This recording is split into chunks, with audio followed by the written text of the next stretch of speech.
Hey everybody, it's the Doom Dog. Today we're taking a look at Portal 2. If you follow my channel, you probably already know this, but I did a full Let's Play of the game already. Both single player and co-op, and I always do video reviews of every single game that I complete Let's Playing. With that in mind, let's begin. When Valve released the Orange Box in 2007, the big selling points of the collection were Half-Life 2 Episode 2 and Team Fortress 2. These were the two pieces that were pushed the hardest in advertising, but there was one other game that was included with the package. A little game known as Portal. Portal was short and it felt more like a proof of concept than a full game, but it captured the imaginations of everyone that played it and became an internet phenomenon. A sequel was inevitable. How, though, do you make a sequel to Portal? The ending of the game was pretty definitive. Well, if you've not played the game in a long time, you may not know this, but Valve did change the ending to add room for a sequel.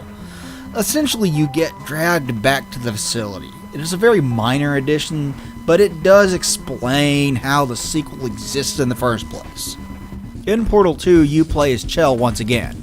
She has been in stasis in a room in the Aperture Science Enrichment Facility for a very long time. The game does not exactly tell you how long, but you get woken up by a knock at the door to find the room is covered in dirt and grime with a deep impression on the bed where you've been laying. You have obviously been laying there for a very long time. When you open the door, you are introduced to an AI core named Wheatley, played by Stephen Merchant, and he is a great character. He transports you to the main facility where you quickly find a portal gun. After this, you and Wheatley spend a lot of time trying to escape the facility. The story takes off from here, and it has some good twists and turns as you travel throughout the various sections of the facility.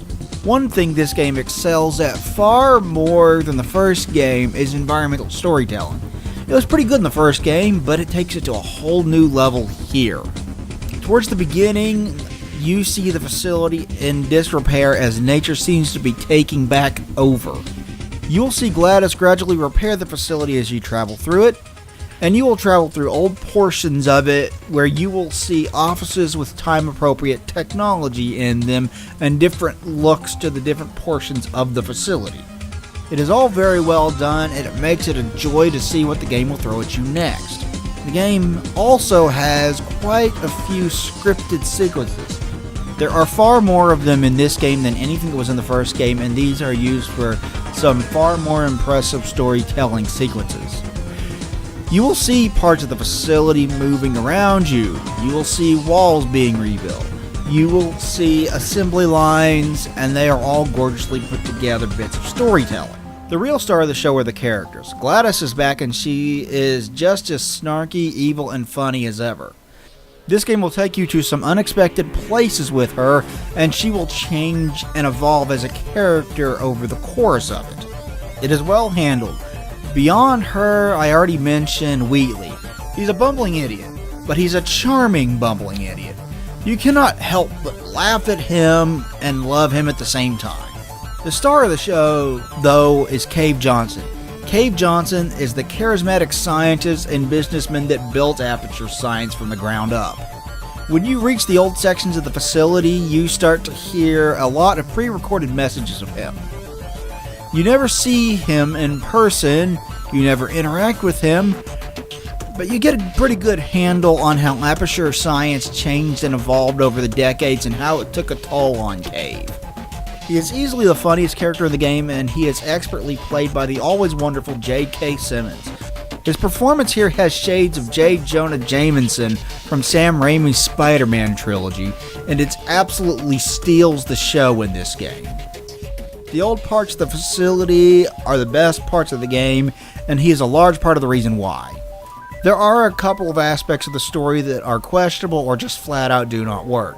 I cannot really talk about them without getting into spoiler territory, but I did bring them up in my Let's Play of the game. There is one character introduced in the old facility named Caroline. She feels like a massive missed opportunity because she is very underdeveloped. That's all I'll say without spoiling too much. Graphically, this is not a massive leap from the 2007 original. Portal 2 came out in 2011, and it used the engine from Half-Life 2, Team Fortress 2, and the first Portal, the Source engine. The thing about the Source engine is that it first debuted in 2004. This is a full 7 years later. Graphics had advanced beyond what the engine was capable of, and the game definitely looked dated even when it was new.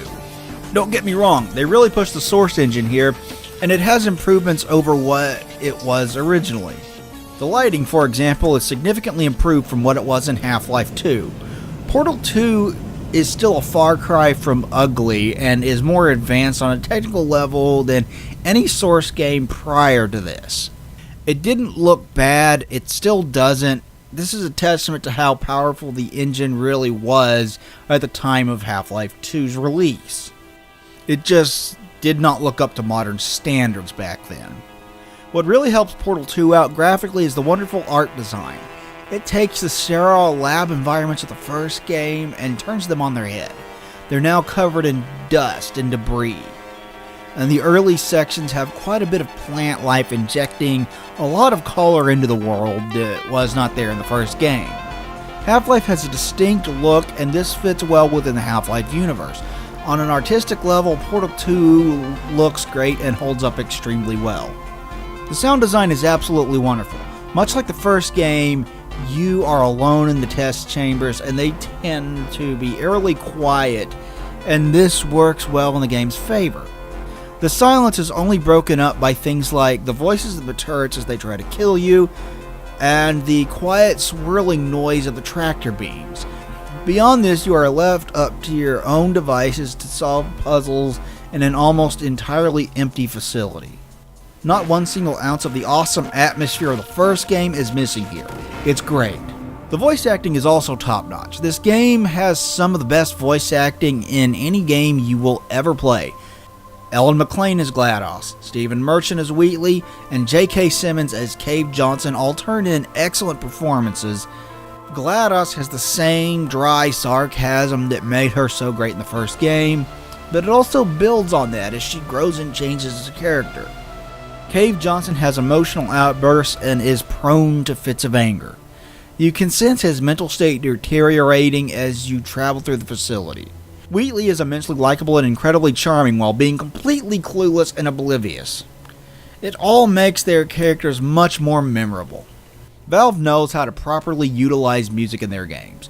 Much like the Half-Life series, Portal used music sparingly. This game is no different. It uses music to put emphasis on what you are doing and to add dramatic tension at the exact right moments. Music does not play constantly in this game. In fact, you can go through large segments of the game without hearing music at all. It makes it that much more impactful when the music does kick in, and it is excellent. Valve did great work here. The gameplay picks up where the first game left off. Portal is a first-person puzzle game.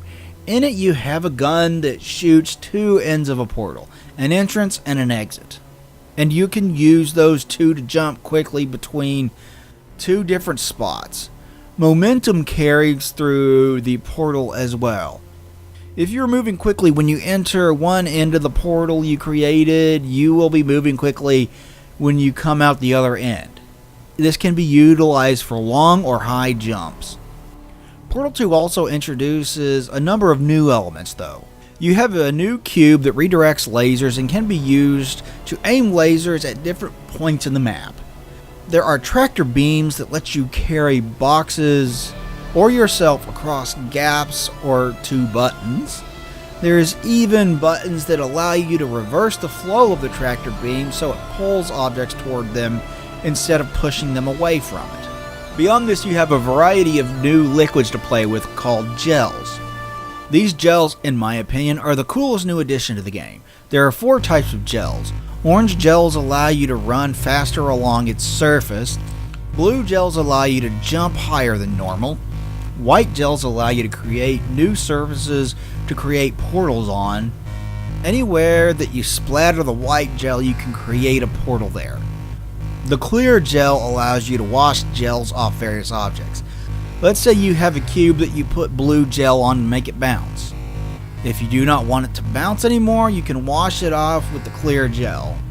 This particular gel is rarely used, however. Portal 2 will gradually introduce you to all these new elements over the course of the first 2/3 of the game or so. It will keep adding elements for you to play with as you move throughout the various sections of the facility, so it gives you good opportunity to get used to how to properly utilize the new gameplay elements before introducing something else for you to play with. The gameplay is expertly paced in this way, and it saves some of the most complex puzzles where you have to use all of this together to solve them for the end of the game. The real genius of Portal 2 is in its level design. Some people have complained about parts of the game being a little too obvious with where you're supposed to place portals, but I think this was designed that way on purpose. See, this game moves back and forth between puzzle-solving segments and environmental storytelling segments. The environmental storytelling segments tend to have much more simplified puzzles to solve, and that's just fine. These parts of the game do not exist for you to solve puzzles. They exist to tell a more in-depth story that expands on the game's lore in a lot of interesting ways, and they're very successful at this. The puzzle rooms themselves, though, are still the bread and butter of this game's gameplay, and they are top-notch. This game has some real brain teasers that will make you feel brilliant when you finally figure it out. It puts all the game mechanics to great use in incredibly creative and absolutely brilliant ways. I would love to have been in on meetings to know how they came up with some of the scenarios and puzzles in this game. If the first Portal was a proof of concept, this is the fully fledged game that it was promising. The single player campaign in Portal 2 is much bigger, longer, and better than the first game. It expands on practically everything the first game did in exciting and brilliant ways, and the end result is a game that is truly special. The first Portal was memorable and awesome.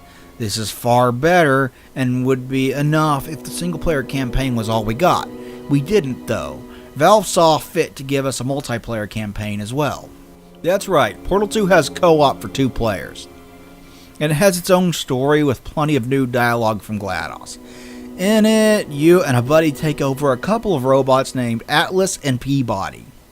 If you're paying attention to the main campaign, you see them briefly in it, so it picks up pretty much exactly where the single player left off.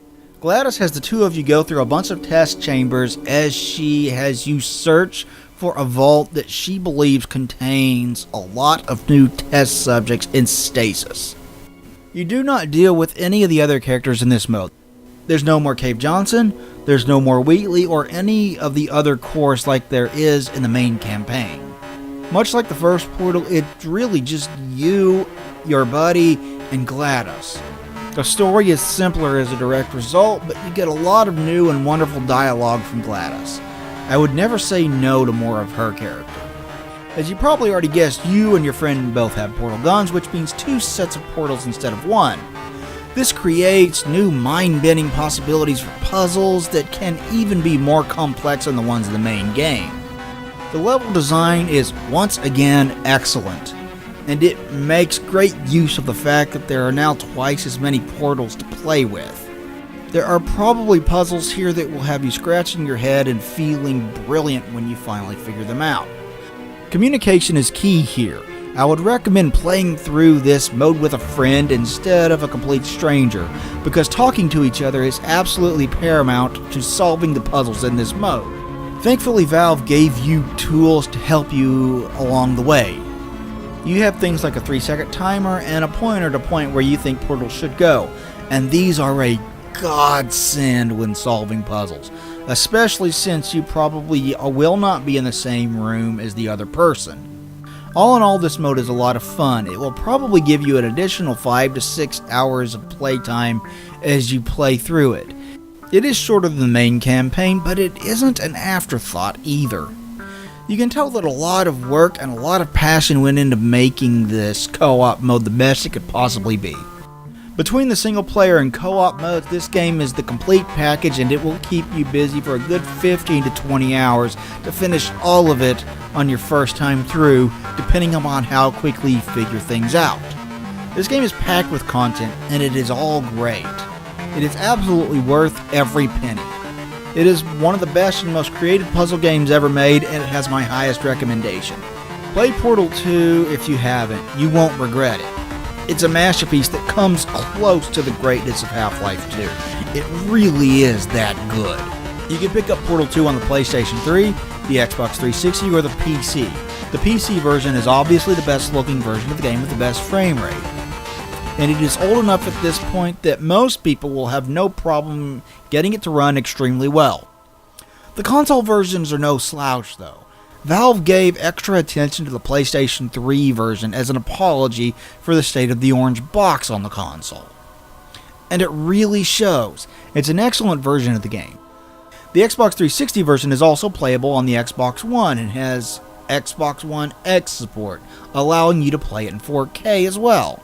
It does not matter how you choose to play this masterpiece, just be sure to play it. Thank you everybody for watching. I really appreciate it. Please like, comment, and subscribe down below. Share this video and make sure to ring the bell to make sure you get notifications in your sub box when I upload videos to this channel. Talk to you later everybody.